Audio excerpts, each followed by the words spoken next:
हे इलेक्शन पाणी, शेती, महागाई, बेरोजगारी, भ्रष्टाचार ह्याच्याबद्दल असलं पाहिजे. कारण काय, हे इलेक्शन देशाचं इलेक्शन आहे. आज कांद्याला भाव नाही आहे, बाहेर जाऊन बघा शेतीच्या काय प्रश्न आहेत, दुधाला भाव नाही आहे, पाण्याची प्रचंड अडचणीची परिस्थिती बारामती लोकसभा मतदारसंघ, अवकाळी पाऊस झालेला आहे. या देशा आणि राज्यासमोर प्रचंड आव्हान आहे. तो आपण त्याच्यावर बोलूया ना थोडा वेळ सगळे. आणि मला असं वाटतं आज राज्यासमोर 2019मध्ये काय झालं याच्यापेक्षा आज या राज्यामध्ये अवकाळी पाऊस झालेला आहे. शेतकरी प्रचंड अडचणीत आहे. कांद्याला भाव मिळत नाही आहे, दुधाला भाव मिळत नाही आहे, सोयाबीनला भाव मिळत नाही, बेरोजगारी प्रचंड वाढते आणि हा केंद्र सरकारचा डेटा सांगतोय. भ्रष्टाचार वाढलेला आहे, केंद्र सरकारचा डेटा सांगतोय. महागाई वाढलेली आहे.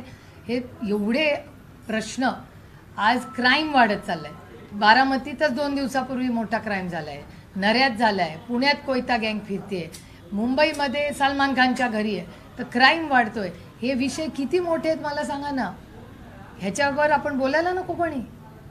हेच तर मेन मुद्दे आहेत. सगळा पक्ष एकच होता ना, सगळे एकत्रच होते. माझ्यावर केंद्राच्या स्कीमची जबाबदारी होती.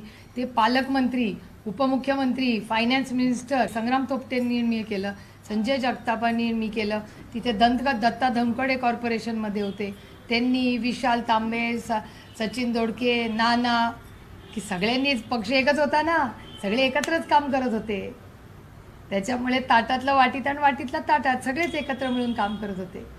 त्याच्यामुळे एक टीम होती ना ती काम करणारी. जिल्हा परिषदेवर एकत्र पक्ष होता, त्याचीच सत्ता होती. हे आमचं कर्तव्यच आहे काम करणं आणि एकत्र काम करणं. ह्याला टीम वर्क म्हणतात. एका लोकशाहीमध्ये सगळे एकत्रच काम करतात.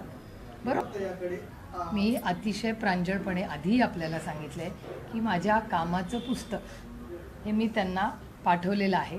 माझा विश्वास आहे की जर अर्धा एक तास, मराठीत आहे ते पुस्तक, जर त्यांनी एक अर्धा पाऊण तास बघून वाचलं ते, तर माझा, तुम्ही सांगते मी तुम्हाला की ते नक्की ज्या दिवशी मतदान होईल त्या दिवशी माझं मेरिट पाहून मलाच मतदान करते. माझा अनुभव तसा नाही आहे, अजिबातच नाही. एक तर मी वैयक्तिक कुणावरच टीका करत नाही, कधीच नाही. मी कधी कुणाचं नाव घेऊन कुठल्या मंत्र्यावर पण टीका करत नाही. 15 प्रधानमंत्रीचं सोडा. आणि माझ्या लोकसभा मतदारसंघात खूप कामं झाली आहेत.